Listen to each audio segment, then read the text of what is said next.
दोस्तों कैसे हो आप सब।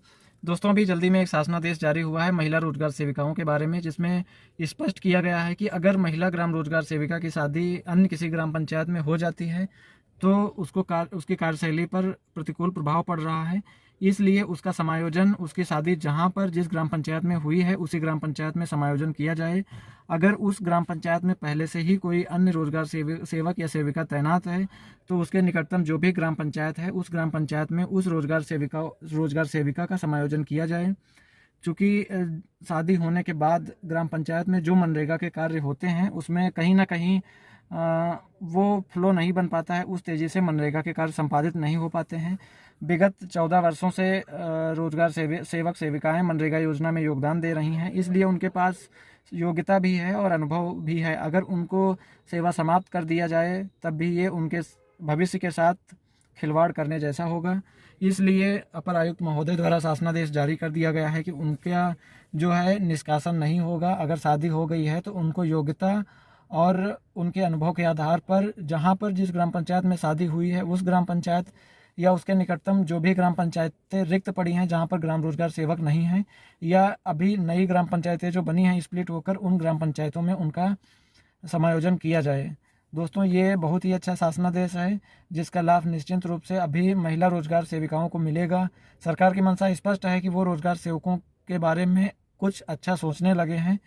अगर ऐसी स्थिति रही तो जिन ग्राम पंचायतों में ग्राम रोजगार सेवकों को दिक्कत है वहाँ पर रहकर काम करने की, वो भी अपना ट्रांसफ़र आसानी से करा पाएंगे। इसके अलावा दोस्तों बहुत सारे व्हाट्सएप ग्रुप में एक खबर चल रही है कि ग्राम रोजगार सेवकों का मानदेय 7500 रुपये हो जाएगा, अन्य कंप्यूटर ऑपरेटर का इतना, टीए का इतना, अतिरिक्त कार्यक्रम अधिकारी का 35,000।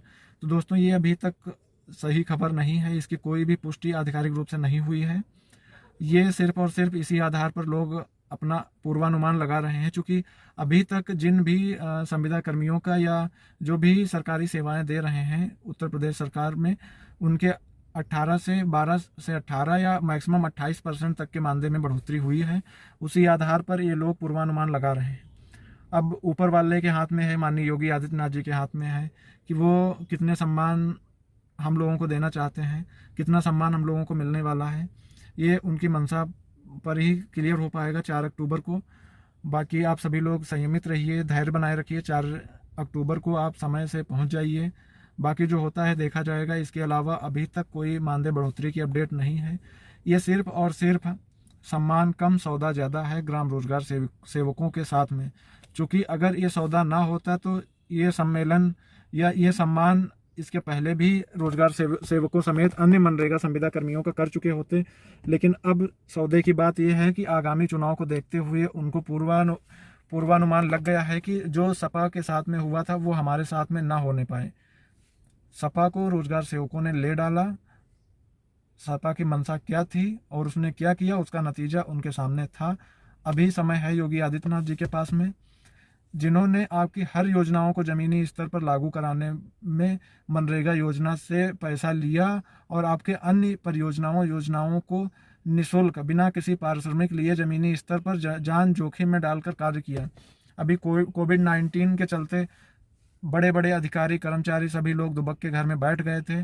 उस समय मनरेगा में कार्यरत जितने भी संविदा कर्मी हैं सभी लोग ज़मीनी स्तर पर कार्य करते रहे, चाहे क्वारंटाइन कराना हो और या सैनिटाइजेशन कराना हो, या उनको कोरोना किट वितरित करानी हो, मेडिसिन उपलब्ध करानी हो, या जो बाहर से आए हुए श्रमिक हैं उनकी सूचनाएं देना, उनका जॉब कार्ड निर्गत कराना और उनके जीविकोपार्जन के लिए उनके लिए रोजगार सृजन करना।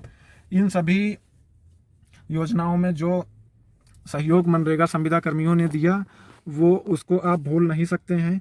ये बलिदान, ये त्याग जितना ग्राम रोजगार सेवकों समेत मनरेगा कर्मियों ने किया इतना कोई नहीं कर सकता है। इसके अतिरिक्त कोई भी ऐसा विभाग नहीं है जो बिना पारिश्रमिक के कार्य कर रहा हो, नहीं मिलेगा आपको। लेकिन मनरेगा संविदा कर्मियों ने इस बार करके दिखाया। जब विश्व आर्थिक तंगी से जूझ रहा था, विश्व इस महामारी के चपेट में था, मनरेगा संविदा कर्मियों ने बिना किसी सुरक्षा व्यवस्था के, बिना किसी इंश्योरेंस के आपके कंधे से कंधा मिलाकर कार्य किया। तो दोस्तों आप सभी की तरफ से और मैं अपनी तरफ से यही उम्मीद करता हूं माननीय मुख्यमंत्री जी से कि वो हमारी इस पीड़ा को समझें, क्योंकि हम लोग अपने प्राणों की आहुति देकर भी आपकी सेवा में तत्पर रहे हैं। इस समय ऐसी स्थिति है कि ग्राम रोजगार सेवक 6,000 रुपये अल्प मानदेय में अपना जीविकोपार्जन नहीं कर पा रहे हैं, इसलिए आत्महत्या तक करने में मजबूर हैं। आए दिन न्यूज़पेपर में, सोशल मीडिया के जरिए ऐसी खबरें आती रहती हैं, लेकिन अब तक का इन घटनाओं से किसी पर भी कोई फर्क नहीं पड़ा है। आगे का भविष्य सुरक्षित नहीं है। अगर ऐसी कोई भी घटना हमारे साथियों के साथ में हो जाती है तो सिर्फ और सिर्फ हम लोग खड़े होते हैं। हम लोग चंदा देकर अपने साथी के परिवार के आगे के भरण पोषण की जिम्मेदारी उठा लेते हैं, जबकि ये जिम्मेदारी माननीय मुख्यमंत्री जी आपकी है, भारत सरकार की है, उत्तर प्रदेश सरकार की है। हम लोग